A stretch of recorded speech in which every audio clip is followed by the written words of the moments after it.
함께 나누실 하나님의 말씀은 열왕기상 19장 1절에서 8절까지의 말씀입니다.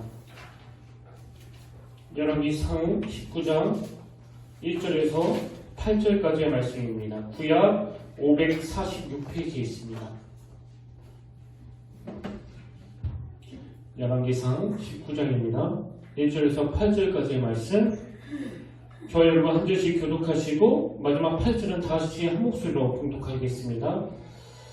아합이 엘리야가 행한 모든 일과 그가 어떻게 모든 선지자를 칼로 죽였는지를 이세벨에게 말하니, 이세벨이 자신을 엘리야에게 보내어 이르되 내가 내일 이맘때에는 반드시 네 생명을 그 사람들 중 한 사람의 생명과 같게 하리라. 그렇게 하지 아니하면 신들이 내게 벌을 때리니 마땅하니라 하니라. 그가 이 형편을 보고 일어나 자기의 생명을 위해 도망하여 유다에 속한 부엘사르에 이르러 자기의 사환을 그곳에 머물게 하고, 자기 자신은 광야로 들어가 하루쯤 가서 한 로뎀 나무 아래 앉아서 자기가 죽기를 원하여 이르되 여호와여 넉넉하오니 지금 내 생명을 거두시옵소서. 나는 내 조상들보다 낫지 못하니이다 하고 로뎀나무 아래에 누워 자더니 천사가 그를 어루만지면서 그에게 이르되 일어나서 먹으라 하는지라. 본즉 머리 앞에 술에 공덕과 병물이 있더라. 이에 먹고 마시고 다시 누웠더니 여호와의 천사가 또다시 와서 어루만지면서 이르되 일어나 먹으라. 내가 갈 길에 다 가지 못할까 하노라 하는지라. 우리 다 같이 읽겠습니다. 시작. 이에 일어나 먹고 마시고 그 음식물에 힘을 의지하여 40주 40야를 가서 하나님의 산 호렙에 이르니라. 아멘. 할렐루야. 반갑습니다. 우리 함께 인사 나누길 원합니다. 참 잘 오셨습니다. 네, 반갑습니다. 오늘도 주님의 놀라운 은혜가 함께 하시길 진심으로 축복합니다. 그 폭풍 속의 가정, 이런 제목의 책이 있는데요. 이 책은 제목 그대로입니다. 이 죄성을 가진 인간이 꾸려가는 가정이기 때문에 현실적으로 이 가정 안에 많은 아픔이 있고 또 고통이 있고 또 여러 문제들에 노출되어 흔들릴 수밖에 없다. 이런 문제제기로 시작하는 책인데요. 이런 내용을 다루다 보니까 책을 펼치자마자 쏟아지는 내용들이 다 이런 식입니다. 가족은 기쁨의 원천이자 공포의 원천이다. 또 이런 내용도 있습니다. 가족은 우리에게 엄청난 기쁨의 근원인 동시에 엄청난 고통의 근원이다. 그런가 하면 좀 더 실질적으로 피력하는 이 내용도 마음에 참 와닿았는데요. 어떤 사람들은 평생 부모를 원망하며 살아간다. 또 어떤 사람들은 탈 많은 자녀들 때문에 힘들었던 지난 세월을 한탄하며 지낸다. 가족은 우리를 살리기도 하고 짓누르기도 한다. 가족은 영적 전쟁이다. 가족은 우리의 치부를 드러낸다. 사실 홈 스위트 홈 이런 노예들은 너무나 아름다운 가족의 한 단면만을 말하는 것이지 실질적으로 현실적으로 이 가정 안에서 많은 상처가 오가고 있고 또 아픔이 있고 또 염려와 두려움이 있고, 그런가 하면 맨 마지막에 이 멘트가 너무 와닿지 않습니까? 가족은 우리의 치부를 드러낸다. 저는 목사로서 이렇게 설교를 하거나 또 사람들을 만날 때 정신적으로 영적으로 다 포장하고 또 옷 입고 나타나지만 사실 내 치부가 완전히 다 드러나는 곳은 바로 가정 아니겠습니까? 저도 그런 감추고 싶은 제 치부가 드러날 때마다 제 내면에서 그 자괴감이 얼마나 많이 느끼는지 모릅니다. 이게 가정이라는 거예요. 그런가 하면 제가 얼핏 그 김지창 교수님이 쓴 책에서도 이런 비슷한 내용을 다룬 걸 본 적이 있는데요. 그 책에서 그 일본의 감독 겸 배우인 디카노 다카시라는 분이 이 가족과 관련해서 이런 정의를 내렸는데요. 가족을 이렇게 정의했습니다. 가족이란 누가 보지 않으면 내다버리고 싶은 존재이다. 어떤 분은 누가 봐도 내다버리고 싶습니다. 이렇게 가족을 묘사했고요. 그런가 하면 또 우리나라 그 TV 예능 프로에 나왔던 출연자가 이 자녀들과 관련해가지고 이런 말을 한 것도 그 책에 옮겨 적어 놨는데, 그 출연자가 이런 말을 했습니다. 아이들은 만들 때만 좋지 만들고 나면 고통덩어리다. 여러분, 이런 내용들이 다 뭘 말하는 거예요? 가정이라는 게, 또 자녀라는 게, 또 부모라는 대상이 마냥 좋기만 하고 그저 행복만 만들어내는 게 아니다. 이런 걸 강조하는 거 아닙니까?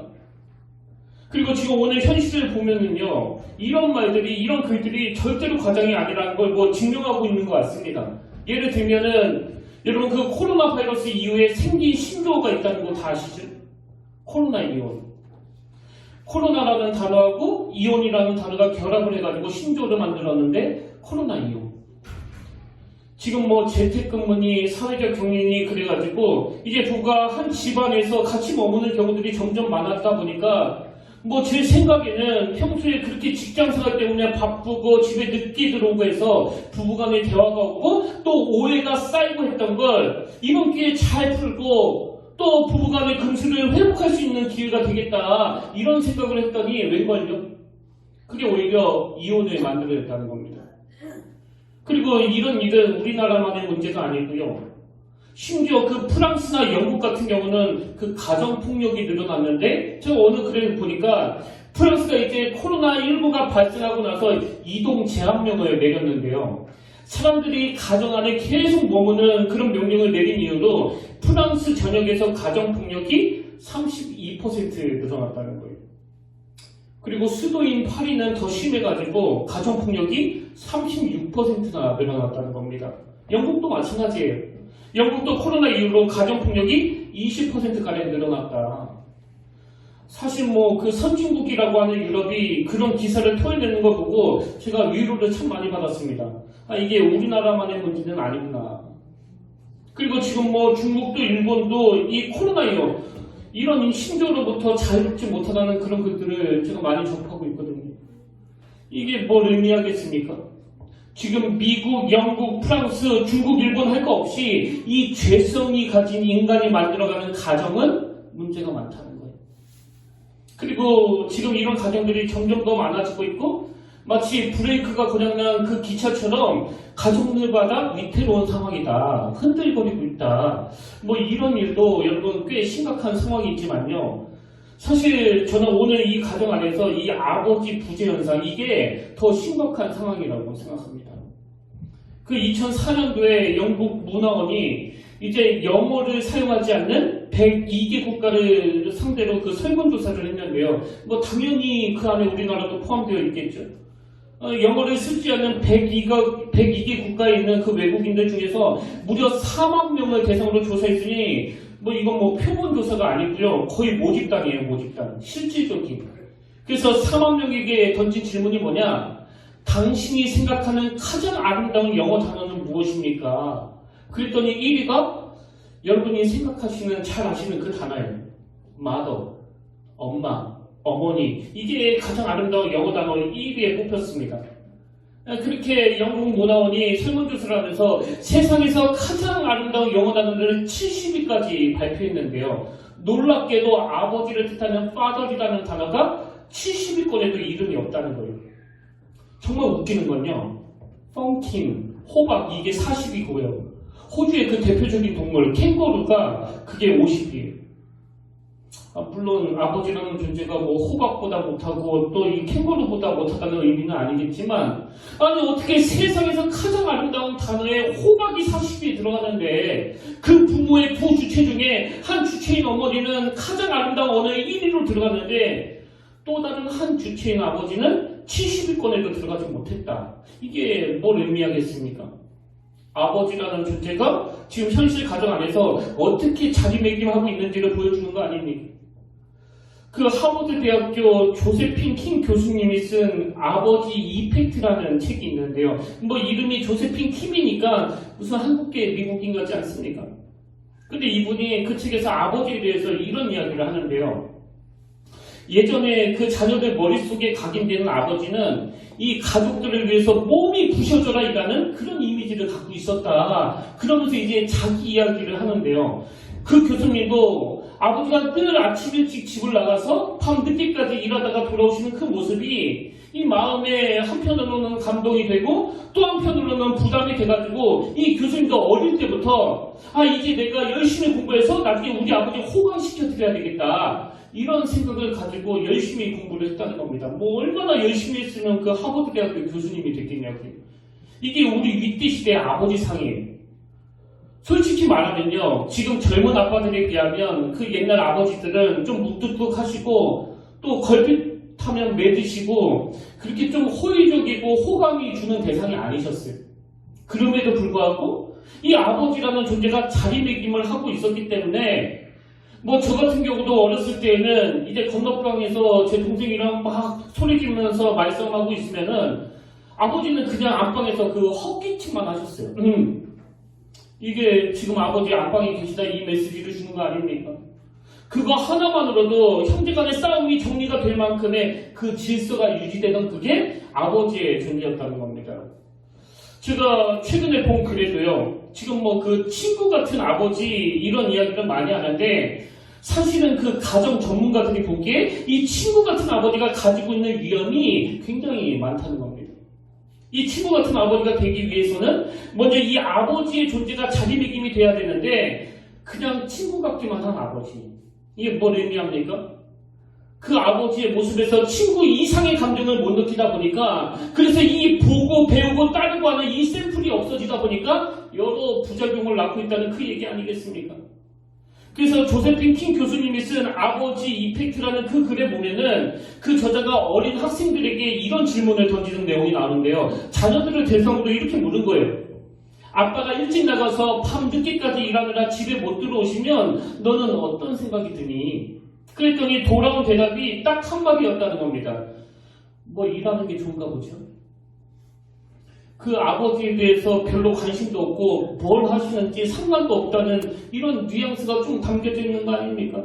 그래서 제가 그 책을 보면서 참 가슴이 아팠던 게 오늘 이 시대의 자녀들이 아버지에 대해서 느끼는 또 아버지에 대한 행동은 딱 두 가지래요.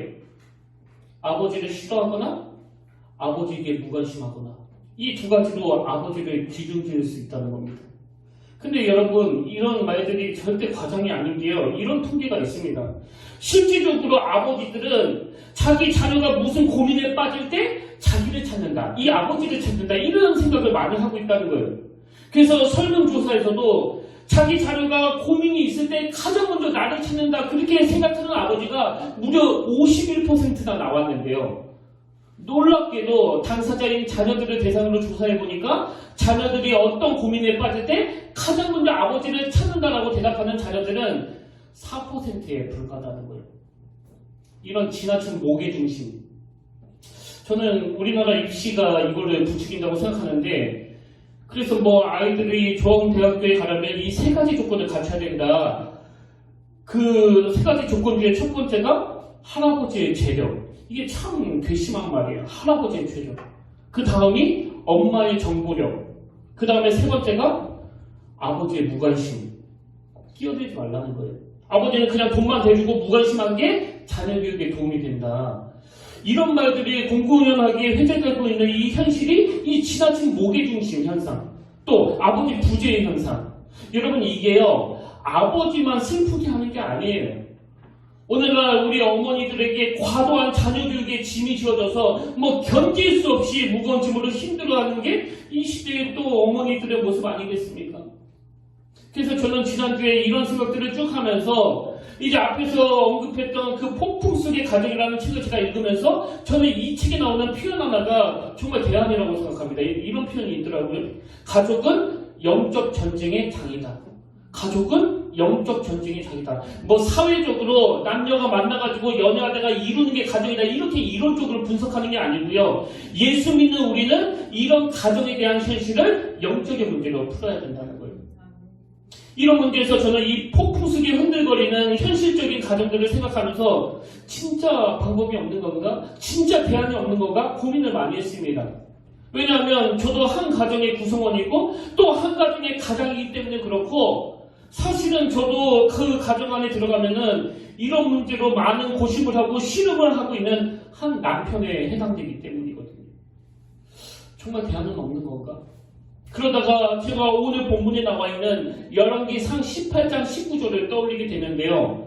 저는 특히 오늘 설교의 굉장히 중요한 포인트로 두 산을 언급하려고 합니다. 우리가 방금 읽었지만 오늘 본문에서는 엘리야 선지자가 주인공으로 등장하는데요. 이 엘리야 선지자를 중심으로 두 산. 저는 이게 오늘 설교의 핵심 포인트이자 가정회복의 대안이라고 생각합니다. 이게 무슨 말이냐? 여러분 오늘 본문을 포함한 열왕기상 18장과 19장에 보면은요 엘리야와 연관된 산 두 개가 나오는데요. 앞에 나오는 산은 갈멜산이고 뒤에 나오는 산은 호렙산입니다. 그럼 이 두 산 중에서 갈멜산은 어떻게 규정할 수 있느냐? 이렇게 규정할 수 있습니다. 엘리야에게 있어서 갈멜산은 영광과 기쁨을 준 승리의 산이다. 이렇게 갈멜산을 규정될 수 있습니다.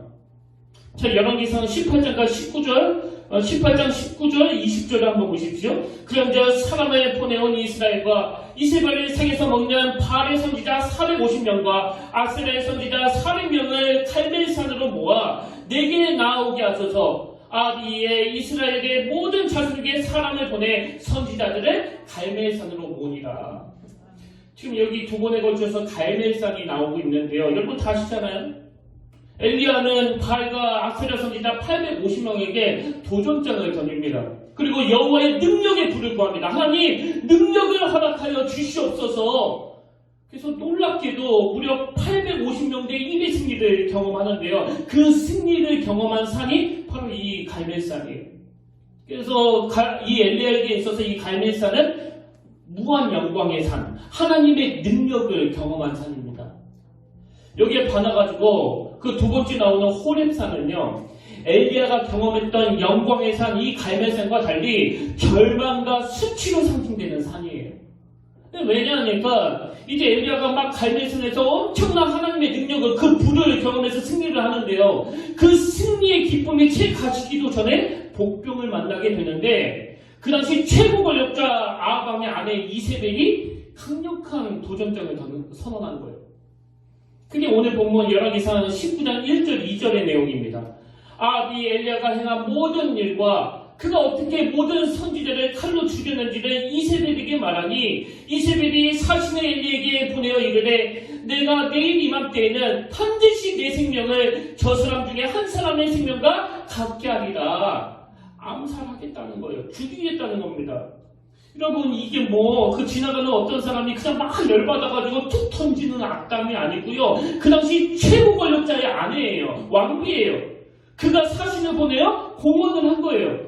그리고 그 협박에 엘리야의 마음이 무너져 버린 겁니다. 사실 그 협박 자체도 이 엘리야에게 너무나 강력했겠지만요. 갈멜산에서 그 바알과 아세라 선지자와의 그 싸움 중에서 이 엘리야가 또 얼마나 많이 지쳐 있었겠습니까? 저는 이 엘리야를 충분히 이해하는 게요. 저도 이 평택교회에 와서 3년 가까이 있는 동안에 정말 하나님의 은혜로 아마 저만큼 이렇게 순탄하게 목회하고 있는 목사 별로 없을 거예요. 저는 그거 늘 과분한 은혜라고 생각하거든요. 지칠 겨를이 없었던 게 너무나 좋은 성도님들. 누가 저에게 상처를 주고 아픔을 줍니까? 그래서 저는 이 목회를요, 정말 하나님의 은혜로 너무나 순탄하게 해왔는데, 그래서 나를 힘들게 하는 사람이 아무도 없는데, 이상하게 보면은 지쳐있어요. 그래서 누가 저보고, 목사님은 그렇게 무임승차해가지고, 하나 또 힘 안 들고 목회했으니까, 다음에는 개척 한번 하세요. 그러면요, 하나님 그냥 나 데려가세요. 그럴 것 같아요. 죽어도 개척을 못할 것 같아요. 이게 바로 엘리야의 상태예요. 비록 그가 지금 갈멜산에서 그 승리의 기쁨을 누렸지만 그 과정에서 얼마나 많이 지쳐 있었겠냐고. 그리고 그렇게 지쳐있는 이 엘리야에게 권력자 이세벨이 그 불씨를 당겼으니 이 엘리야의 마음이 일시에 와르르 무너져 버린 겁니다. 요즘으로 말하면 급성 우울증이 온 거예요. 저는요 이 엘리야를 보면서 위로를 많이 받습니다. 아무리 강력한 것 같고 대단한 영혼 같아도요 그저 초라한 인간에 불과한 거예요. 그래서 이 급성 우울증 같은 게 와가지고 절망해가지고 이제 오늘 본문 열왕기상 19장 4절에서 엘리야가 이런 처량한 고백을 합니다. 자기 자신은 광야로 들어가 하루길쯤 가서 한 로뎀나무 아래에 앉아서 자기가 죽기를 원하여 이르되 여호와여 넉넉하오니 지금 내 생명을 거두시옵소서. 죽고 싶다는 거예요. 이 과정에서 경험했던 산이 바로 호렙산입니다. 그러니까 이 엘리야에게 있어서 갈멜산은 영광의 산, 승리의 산이라면 이 호렙산은 참 우울증으로 비참하고 초라하고 하나님 앞에 투정을 부리면서 그만 살고 싶다, 나 죽고 싶다, 그런 인간 환난의 한계를 경험했던 산이 바로 이 호렙산입니다. 그래서 저는 지난 몇 주 동안에 이 갈멜산과 호렙산을 계속 묵상하고 자료도 찾아보면서 저는 확신하게 됐습니다. 오늘 위기를 만난 가정에 회복의 대안이 있다면 이 호렙산을 경험하는 거예요. 이 호렙산을 회복하는 거예요. 아니 이게 무슨 뚱딴지 같은 이야기입니까? 아니 가정의 위기를 회복하려면 승리의 갈멜산을 경험해야지 무슨 그 절망에 비참한 패배, 낙심에 급성 우울증에 잠기는 이 호렙산을 경험하는 게 가정의 회복인가? 한번 잘 들어보세요. 여러분 이 두 산을 잘 분석할 필요가 있는데요. 먼저 이 호렙산을 경험해야 되는 게 뭘 의미합니까? 가만히 분석을 해보면요. 이 엘리야에게 이 호렙산은 겉으로 보기에는 비참한 수치의 산, 겉으로 보기에는 자기가 패배해가지고 그 여자 한마디에 그냥 마음이 무너져버리는 초라하고 연약한 자기 자신이 드러난 산이지만 그러나 또 한편으로 다른 차원에서 보면은요. 이 호렙산은 그렇게 초라한 자기 자신을 향한 하나님의 위로하심, 하나님의 강력한 위로를 통하여 새로운 꿈과 사명을 보여준 산, 이게 바로 호렙산이거든요. 그렇게 사절에서 로뎀나무 밑에 주저앉아가지고 나 죽고 싶다 이렇게 사느니 차라리 날 좀 데리고 가시라고 이렇게 절규하는 초라한 이 엘리야를 향하여 하나님이 어떤 배려를 해주십니까? 5절부터 가만히 그 내용을 보세요. 이게 뭐 너무너무 눈물 나는 내용이에요. 5절 로뎀나무 아래에 누워 자더니 천사가 그를 어루만지면서 그에게 이르되 일어나서 먹으라 하는지라. 본즉 머리맡에 숯불에 구운 떡과 한 명 물이 있더라. 이에 먹고 마시고 다시 누웠더니 여호와의 천사가 또다시 와서 어루만지면서 이르되 일어나 먹으라. 내가 갈 길을 타가지 못할까 하느라 하는지라. 저는 이 호렙산으로 이렇게 막 인도하는데요. 저는 이게 왜 눈물이 납니까? 사실 여러분이 이 상황은요. 하나님이 이렇게 나약한 모습을 보이고 있는 그 엘리야를 향해서 막 꾸지람해야 되는 상황이에요. 엘리야가 그 로뎀나무 밑에서 나는 이렇게 사느니 그냥 죽고 싶다고 그러면 하나님이 당장 오셔가지고 이렇게 야단치셔야 돼요. 너 지금 정신 차려라. 네가 지금 갈멜산에서 패배했니? 그리고 그 갈멜산의 전투를 네 힘으로 했니? 나 하나님 여호와가 그 갈멜산의 능력의 불을 내어 850대 1의 승리를 경험하게 해준 게 언제적 일이냐? 너는 그걸 경험해놓고도 어떻게 인간 이세발의 협박 앞에서 이렇게 주저앉을 수 있니? 난 도대체 이해가 안 된다. 하나님의 엘리야를 향해서 그렇게 야단치셔야 될 것 같은데 뭐 그런 내용이 뭐 하나도 없습니다. 그래서 제가 이 호렙산을 회복해야 된다는 건요. 한 남편으로서의 제 반성도 담겨져 있습니다. 저는 너무나 논리적이고 또 분석하는 것도 너무나 좋아하다 보니까요. 당신은 이게 문제잖아. 당신은 이거 고쳐야 돼. 계속 잘 빠져요. 저는 지난 한 주 내내 이 엘리야에게 다가가시는 하나님의 방식을 보면서 한 남편으로서 내 자신이 너무나 우울해졌습니다. 설교를 도저히 못 쓰겠더라고요. 저는 제 방식이 맞다고 생각했는데 하나님의 교육은 그게 아닌 거예요. 도대체 너는 왜 이 모양이 나는 그런 말씀은 없으시고 천사를 통해 그냥 어루만져 주시는 거예요. 왜? 나만 홀로 남았다고 그러니까.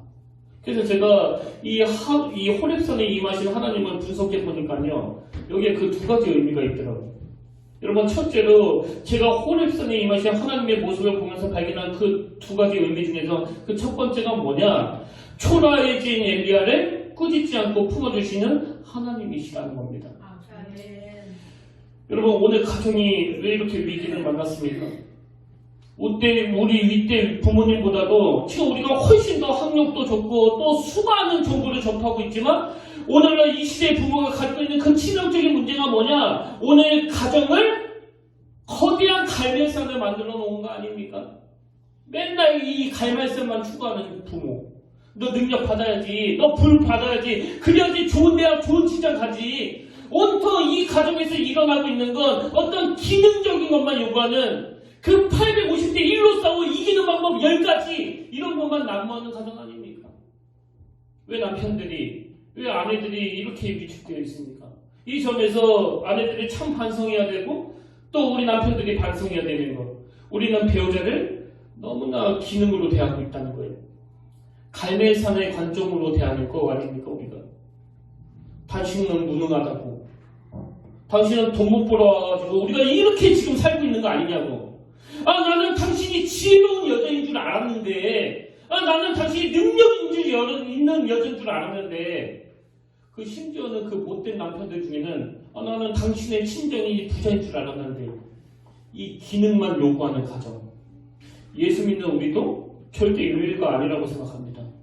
온통 부르짖는 건 하나님 우리 아들이 불바다 850명을 이겨 좋은 대학에 좋은 직장에 가게 해주시기를 원합니다. 우리 남편이 지금보다 더 많은 월급을 받고 승진해가지고 가정에 경제적인 어려움이 없도록 갈매산에 임하신 하나님의 능력을 구합니다.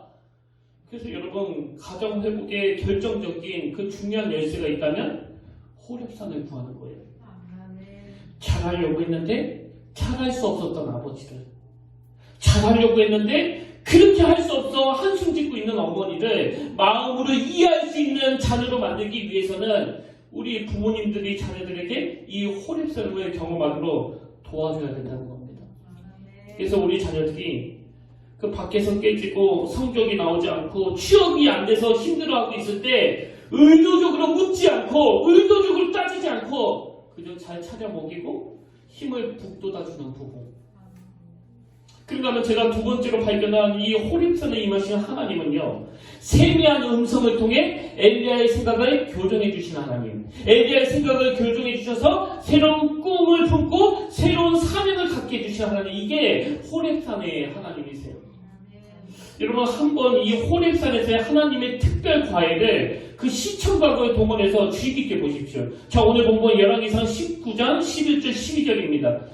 여호와께서 이르시되 너는 나가서 여호와 앞에서 산에 서라 하시더니 여호와께서 지나가시는데, 자, 잘 보세요. 여호와 앞에 크고 강한 바람이 산을 가르고 바람을 부수나 바람 가운데 여호와께서 계시지 아니하며, 또 그 다음도 보세요.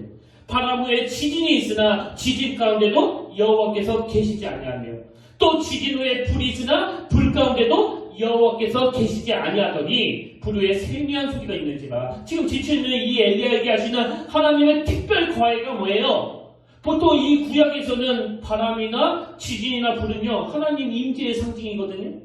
이것들은 다 하나님의 현안을 나타낼 때 하나님이 주로 사용하시던 도구예요. 근데 하나님께서는 그 하나님 임재, 하나님 현안의 상징인 바람, 지진, 불, 이런 현상들을 엘리야에게 시청과 교육으로 다 보여주시면서 계속 반복해서 하시는 말씀이 거기에 여호와께서 계시지 아니하셨다는 거예요.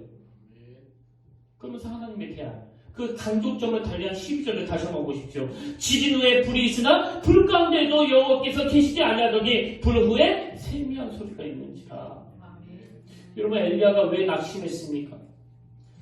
아니 내가 지금 죽을 힘을 다해서 850대 1로 이기기까지 했는데 여전히 적들은 자기를 협박하고 있고 백성들은 하나도 달라지지 않는 거예요.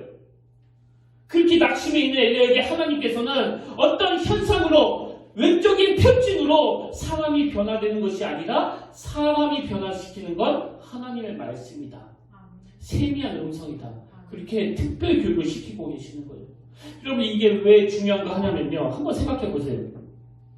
엘리야가 막 이 갈멜산만 경험하고 그런 능력만 추구하고 그것만이 하나님의 임재라고 확신하게 된다면 엘리야에게 이 하나님의 특별 과외는 통하지 않습니다.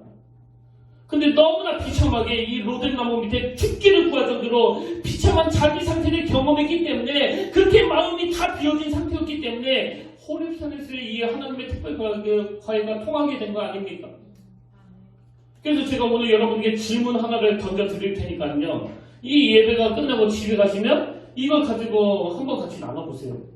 지금 목사님이 앞에서 가정의 그 엮이는 것들, 뭐 아버지의 부재 상황이라든지 목의 중심의 상황이라든지 이 갈멜산의 기능만 추구하는 가정이라든지 이런 많은 문제들을 목사님이 지적해 주셨는데, 우리 가정은 그것을 기준으로 해서 어떤 가정인지 한번 좀 자녀들과 부부간에 대화해 보시길 바랍니다. 그러면서 이 질문을 서로 한번 던져보세요.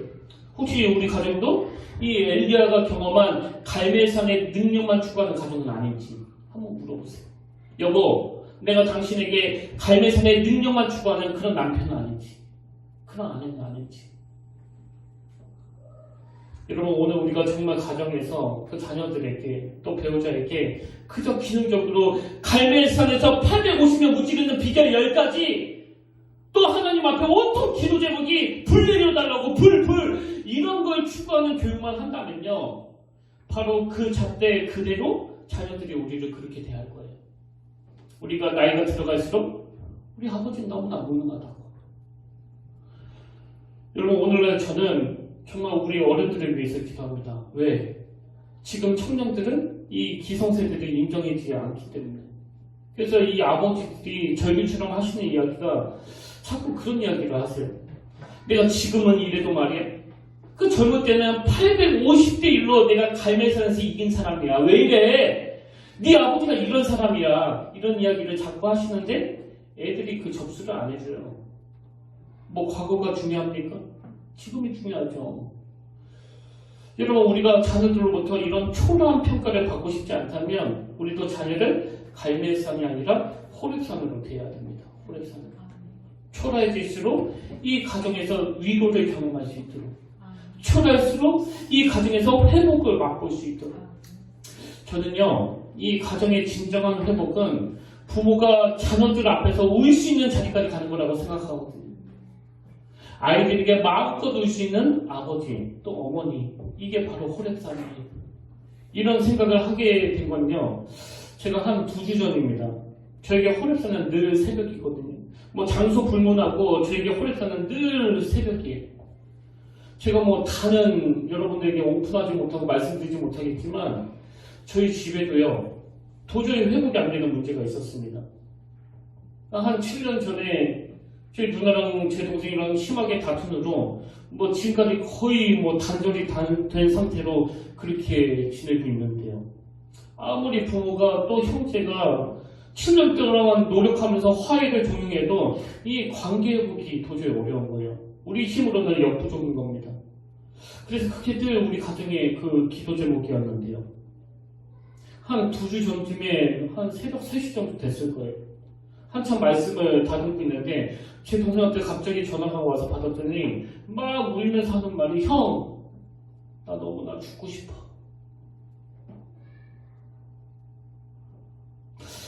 그래서 제가 너무 깜짝 놀라가지고 도대체 무슨 일이냐고 얘기를 쭉 들어보니까요. 제 동생이 자기 인생에 아주 심각한 위기를 만난 거예요. 피할 수 없는 어려움을 만난 겁니다. 그래서 괴로워하고 있는 제 동생을 제가 눈물로 막 위로해주면서 또 기도를 해주고 또 저희 부모님들도 같이 아파하면서 그 아들을 격려해주고 그랬는데요. 이 이야기가 저희 누나 귀에도 들어간 거예요. 아마 저희 어머니가 말씀하신 것 같아요. 근데 이 이야기를 들은 누나가 힘들어 보이는 동생한테 문자를 보낸 겁니다. 처음으로 7년 만에. 제가 그 서로가 그 번호를 차단했기 때문에 이제 저를 통해서 문자를 주고 받았거든요. 그래서 제가 그 내용을 보게 됐는데 그 내용 그대로 제가 읽어드릴게요. 지수야, 누나야, 지금은 아무것도 생각하지 말고 네 건강을 최우선으로 생각해. 온 가족이 너를 위해 기도하고 있으니까 걱정하지 말고 어떤 방법이든지 너에게 힘이 되어줄 테니까 마음 편안하게 먹어. 잠이 안 오면 술 먹지 말고 수면제 처방받아서 조금씩만 먹고 자. 네가 바람을 맞으면 온 가족이 방패가 되어주고 비를 맞으면 우산이 되어줄 테니 마음 편안하게 가자. 하나님으로부터 오는 깊은 평안이 너와 내 가족들에게 부어지기를 나는 소원하고 기도한단다. 여러분 7년 동안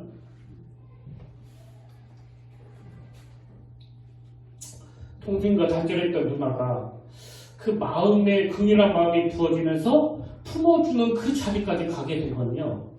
우리 가정 안에 호렙산에 하나님이 임하셨기 때문이라고 저는 생각합니다. 여러분 사실 저도 목사지만요. 가정 안에서는 저도 그렇게 높은 점수를 받는 이 남편이 아니라는 걸 늘 자책하는 사람이에요. 뭐 교회 일한다는 핑계로 또 말씀을 준비한다는 핑계로 아내와 더 많은 시간을 가지지 못하는 이 문제로 저도 항상 고심하고 있는 한 남편에 불과합니다. 그러나 오늘 우리 같이 힘을 내자고요. 하나님 우리 가정이 갈멜산의 승리 하나님만 추구하는 가정이었다면 이제는 힘들고 어려운 그 상황에서도 참 초라한 로뎀나무 밑에서 하나님께 은혜를 구하는 호렙산의 가정이 되기를 원합니다. 결론을 이렇게 맺기를 원합니다. 제가 이번에 어떤 초신자하고 대화를 나눴는데요. 이런 이야기를 하시더라고요. 자기는 마음이 힘들고 너무 눈물이 나고 막 억장이 무너질 때 듣는 팝송 하나가 있대요. 그 팝송이 뭐냐니까 Sure to Cry On. 우리말로 하면은 기대어 울 수 있는 어깨. 기대어 울 수 있는 어깨. 그래서 제가 그 노래를 검색해 보니까요. 노랫말이 이렇게 되어 있더라고요. 인생을 살다 보면 기복이 있기 마련이에요. 일이 잘 풀리지 않을 땐 가야 할 길이 더 멀게 느껴지죠. 그리고 자신의 감정 때문에 기죽는 것보다 더 심한 고통은 없어요. 그렇게 현실을 노래하고는 그 다음 들어보세요. 당신의 내면에 어떤 감정을 품고 있는지 알기는 어려워요. 당신은 수많은 생각과 느낌을 숨기고 있잖아요. 하지만 제가 당신 곁에서 함께 걷게 해준다면 훨씬 나아질 거예요. 고민을 털어놓을 상대가 필요하다면, 의지할 친구가 필요하다면, 세상에 모두 사라진 듯하고 혼자 남는 듯 하다면 내가 당신과 있어줄게요. 제가 당신이 기대어 올 수 있는 어깨가 되어줄게요. 제가 당신이 기대어 올 수 있는 어깨가 되어줄게요. 내가 그곳으로 가겠어요. 당신이 모두 다 사라진다 해도 당신은 혼자가 아니네요. 왜? 내가 거기에 있어줄 테니까요. 저는 이 노랫말이 한편으로는 갈매산만 추구했던 부모들이 그 자녀들에게 하는 절규처럼 들려지기도 하고요. 또 다른 한편으로는 너무너무 초라해진 우리 아버지, 어머니, 연로하신 부모님을 향해서 우리 젊은 자녀들이 눈물로 드려야 될 호수처럼 들려지기도 하더라고요. 무엇보다도 여러분, 오늘 그 설교 제목이 위기를 만난 가정이 회복할 수 있는 방법 아닙니까? 여러분, 반드시 대안이 있습니다. 그 대안은 호렙산에서 하나님의 세미한 음성을 듣는 거예요. 저는 오늘 어버이 주일 이 갈멜산의 능력만 추구했던 우리가 또 우리 가정이 다시 회복되기 위해서 호렙산에서 초라해질 대로 초라해진 우리를 내치지 않으시고 그 세미한 음성으로 다가오시는, 꾸짖지 아니하시고 품어주시는 그 위로의 하나님을 부모인 여러분이 먼저 경험하게 되기를 원합니다. 그리고 그 넉넉함으로 우리 자녀들을 사랑으로 품어주는 그런 부모가 되기를 주님 이름으로 간절히 축원합니다. 오늘 말씀의 내용을 담고 있는 찬양 하나가 있는데요. 나의 등 뒤에서 나를 도우시는 2절 가사는요, 늘 제 마음의 찬양입니다. 평안히 길을 갈 땐 보이지 않아도 지치고 고나여 넘어질 때는 다가와 손 내미시는, 이게 바로 그 호렙산의 하나님이세요. 우리 가사를 생각하면서 우리 자녀들, 아내, 남편, 우리 부모님들 다 마음에 품으시고 또 저들을 넉넉히 품을 수 있는 능력을 구하면서 이 시간 호렙산의 하나님을 힘을 내어 우리 다 같이 찬양하기를 원합니다. 우리 함께 찬양하기를 원합니다.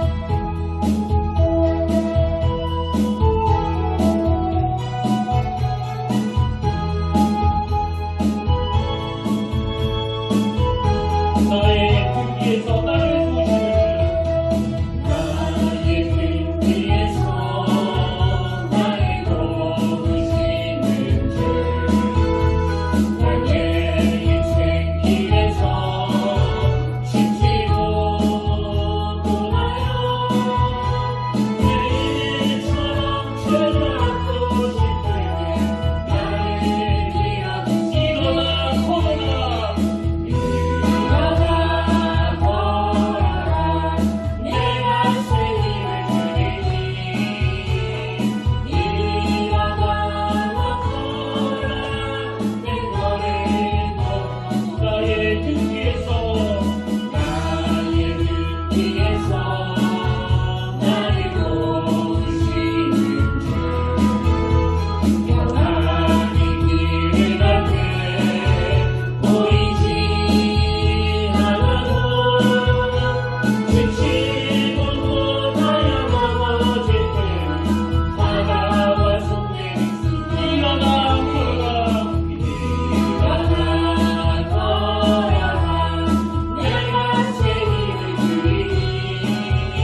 기도합니다.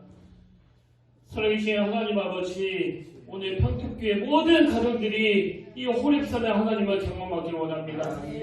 평안히 길을 갈 때 보이지 않아도 지치고 고나여 넘어질 때면 다가와 손을 내밀어 주시는 그 호렙산의 하나님을 경험하기를 원합니다. 교회가 또 가정이 그저 능력받아 성공하고 승리하고 850대 1로의 싸움에서 이기는 비결만 가르쳐달라고 그 기능적인 것로만 추구했던 이 갈멜산만 추구했던 그 가정들이 이제 갈멜산도 하나님께 구하지만 가장 초라해져 있을 때, 가장 비참해 있을 때, 급성 우울증에 걸려 로뎀나무 밑에서 쓰러져 있을 때 분석하지 아니하시고 따지지 아니하시고 그저 등을 두들기시며 먹을 것을 주시며 호렙산을 향하여 하신 이 하나님을 기억할 수 있도록 부모된 우리들에게 먼저 그 은혜를 허락해 주시길 원합니다. 그래서 회복된 그 힘을 가지고 우리 자녀들에게 호렙산의 격려를 베풀 수 있도록 인도하여 주시옵소서. 오늘 예배가 끝나고 각자의 집에 돌아가 함께 모여 이런 내용을 가지고 마음을 다해 대화하고 나누어갈 때 성령이 개입하여 주셔서 놀라운 치유의 역사가, 그 회복의 역사가 일어나도록 일하여 주시옵고, 다시 한번 가정의 꿈을 가지고 그 목표를 가지고 달려갈 수 있는 기적 같은 주일 하루가 되게 하여 주시옵소서. 그렇게 인도해 주실 주님을 의지하며 존귀하신 예수의 이름으로 간절히 기도드립니다. 아멘.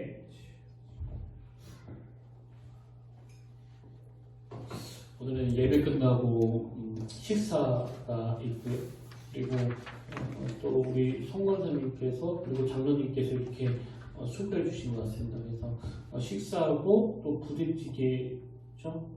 맞나요? 예. 기분 좋게 가지고 가시기를 바랍니다. 이제 다 자리에서 일어나셔서 우리 파송찬양 우리 찬양 함께 부르기를 원하는데요. 이 가사가 막 너무너무 은혜 좋아요. 날마다 숨 쉬는 순간마다 내 앞에 어려운 일보다 뭐 1절, 2절, 3절 다 은혜롭습니다. 여러분 누구라도 그 인생에 어려움이 없겠습니까? 이 땅에 사는 동안에 모든 인간에게는 그 고통과 아픔이 뒤따르기 마련 아닙니까?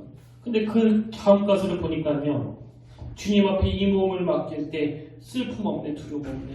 주님의 그 자비로운 손길, 주님의 그 자비로운 손길 항상 좋은 것 주시도다. 사랑스레 아픔과 기쁨을 수고와 평화와 하시고, 이 호렙선에서의 하나님이 오늘 여러분 가정에 임하기를 소원하시면서 우리 함께 찬양하게 원합니다.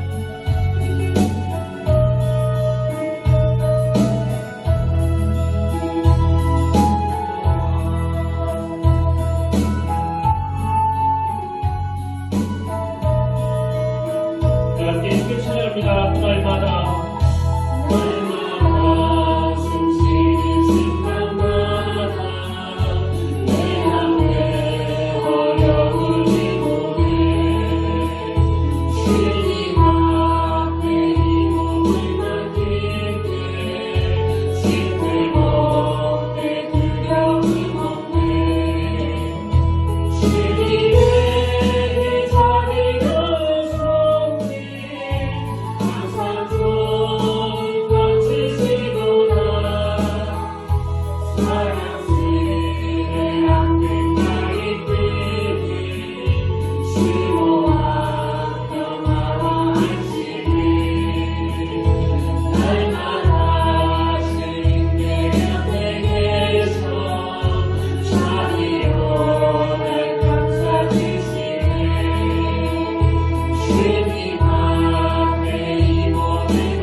흘러가는 순간순간마다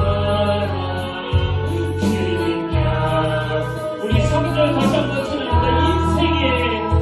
인생의 어려운 순간마다 주의 약속 생각해보.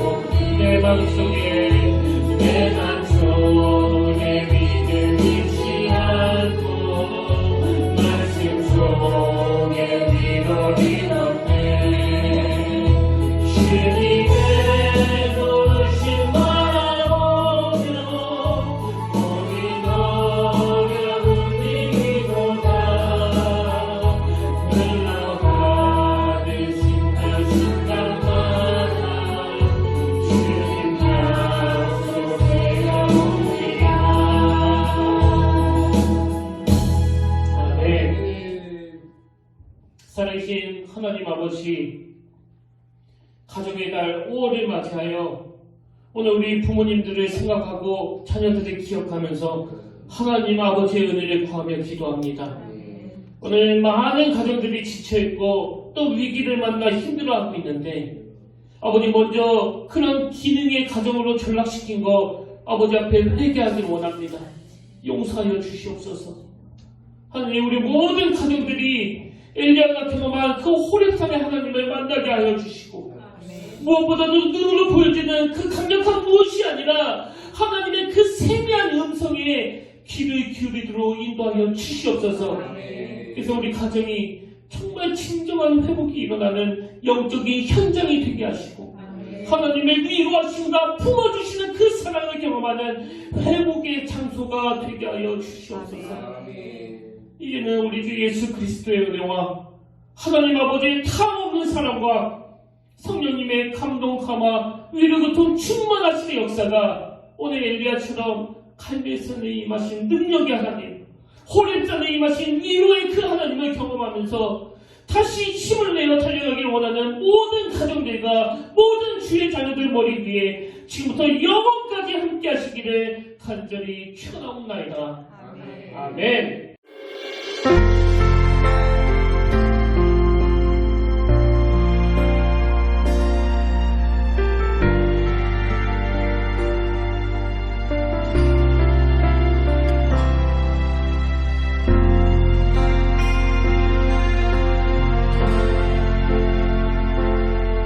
지금 서 있는 이곳에서 높임을 받으소서. 내가 받는